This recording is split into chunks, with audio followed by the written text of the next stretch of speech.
شامی T V کے معزز ناظرین السلام علیکم۔ آج میں 29 میں مسلمانوں کا زوال اور اس زوال کے بعد عیسائیوں کا زبردستی مسلمانوں کو عیسائی بنانے کے بارے میں بیان کروں گا۔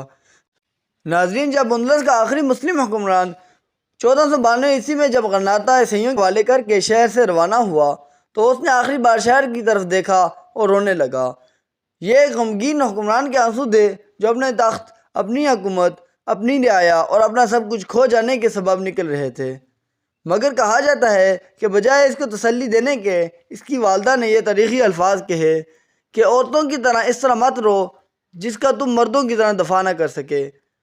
حکمران تو کچھ دولت لے کر مسلم دنیا کی طرف کوچ کر گیا، مگر غرناطہ اور اس کے ارد گرد نواب میں اب بھی کم و بیش 5 لاکھ مسلمان موجود تھے۔ ان کو سید کی طرف راغب کرنے کے لیے حکمرانوں نے انعام کی لالچ دینا شروع کی، جس کے بعد ایک قلیل تعداد نے اسلام چھوڑ کر سید قبول کر لی۔ مگر پادریوں اور حکومتی اہلکاروں کی پریشانی اس وقت بڑھ گئی جب چند دنوں کے بعد ان کو پھر مسجد سے نکلتا دیکھا۔ کہا جاتا ہے کہ وہ سید قبول کرتے، مال و دولت لیتے اور پھر اسلام ہی پر عمل پیرا رہتے۔ 1499 عیسوی میں حکومت نے لوگوں کو زبردستی عیسائی کرنے کا عمل شروع کیا۔ بقول بیشپ فرانسسکو کے اگر یہ ہدایت کی راہ کی طرف نہیں آتے تو ان کو گھسیٹ کر ہدایت کی طرف لانا پڑے گا۔ اس کا فطری نتیجہ شہری بغاوت تھی، مگر جلد ہی انہی حکومتی افواج نے گھیرے میں لے لیا اور 2 حل دیے: یا تو موت قبول کرو یا سید کی پناہ میں آ کر معافی حاصل کرو۔ دیہاتوں میں بغاوت جاری رہی، جس کو کچھ سالوں میں کچل دیا گیا، جبکہ شہریوں کی اکثریت نے قانونی طور پر سید قبول کر لی۔ مگر کیونکہ لوگ عقلی اور دلی طور پر اسلام کو ہی راہ نجات سمجھتے تھے، اس لیے گھروں میں اسلام پر ہی عمل پیرا رہے۔ 1502 عیسوی میں اسلام پر پابندی لگا دی گئی۔ 1511 عیسوی میں اسلام زیبا جرم بن گیا۔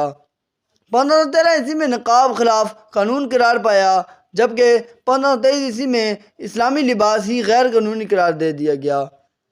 غیر ملی کے جمعہ کو یہ لوگ لازمی نماز ادا کریں گے تو یہ حکومت نے جمعہ کے دن ان نئے عیسائیوں کو نہ غسل خانے استعمال کرنے کی اجازت دی اور نہ ہی دروازے بند کرنے کی۔ پھر 1526 عیسوی میں عربی زبان بھی کالعدم قرار دے دی گئی۔ شادیوں میں پرانے عیسائیوں کی شرکت لازمی تھی تاکہ عیسائی رسومات پر عمل یقینی بنایا جا سکے۔ جس پر زیادہ شک ہوتا اس کو خنزیر کا گوشت کھا کر اپنی عیسائیت ثابت کرنی پڑتی۔ اس دوران بے شمار لوگ اسلام پر عمل کرتے پائے گئے، ان کو گرفتار کر کے اذیت دی گئی، مگر اس کے باوجود لوگ چھپ چھپ کر اسلام ہی پر عمل پیرا رہے۔ ان تمام موال کے بعد جب اسپین کی حکومت کو ان کے عیسائی ہونے کی یقین نہ ہو سکا تو بیوروکریسی کی مخالفت کے باوجود 1609 عیسوی میں بادشاہ فالح ان تمام لوگوں کو ملک بدر کرنے کا فیصلہ کر لیا۔ یہ 100 سال بعد جو لوگ ملک بدر کیے جا رہے تھے، ان کی اکثریت نے آنکھ کھلتے ہی عیسائی نام پایا تھا۔ یہ باقاعدگی سے اتوار کو چرچ بھی جاتے تھے۔ ان کو جتنا اسلام ملا وہ رات کی تاریکی میں چار دیواری میں سرگوشیوں کی صورت میں ملا تھا۔ مگر اس اسلام کی طاقت تو دیکھیں کہ غرناطہ کے حکمران کے برخلاف انہوں نے بنا کسی مارکے کے ہار نہیں مانی۔ ساؤتھ اسپین کے مختلف علاقوں میں بغاوت شروع ہوئی اور 100 سالوں بعد پہلی بار اسپین کی وادیوں میں اذان گونجنے لگی۔ مگر نہتے شہری آخر کب تک جدید عیسائی افواج کا مقابلہ کر پاتی؟ چنانچہ 1614 عیسوی میں تمام باغیوں کا صفایا ہو چکا تھا اور تمام مسلمان ہجرت کر کے مسلم علاقوں کی طرف جا چکے تھے۔ وہ دن اور آج کا دن ہے کہ اسپین کی وادیاں اذانوں سے اور اسلام کے عادلانہ نظام سے محروم ہیں۔ اللہ تعالیٰ سے دعا ہے ہمیں یہ سعادت دے کہ پھر مسلم سرزمین میں خلافت قائم کر کے اسپین کی طرف پیش قدمی کر سکیں، کیونکہ اندلس کی وادیاں اب بھی ہمیں یاد کرتی ہیں۔ مزید معلوماتی ویڈیو دیکھنے کے لیے شامی ٹی وی کو لائک، سبسکرائب اور شیئر کرنا نہ بھولیے گا۔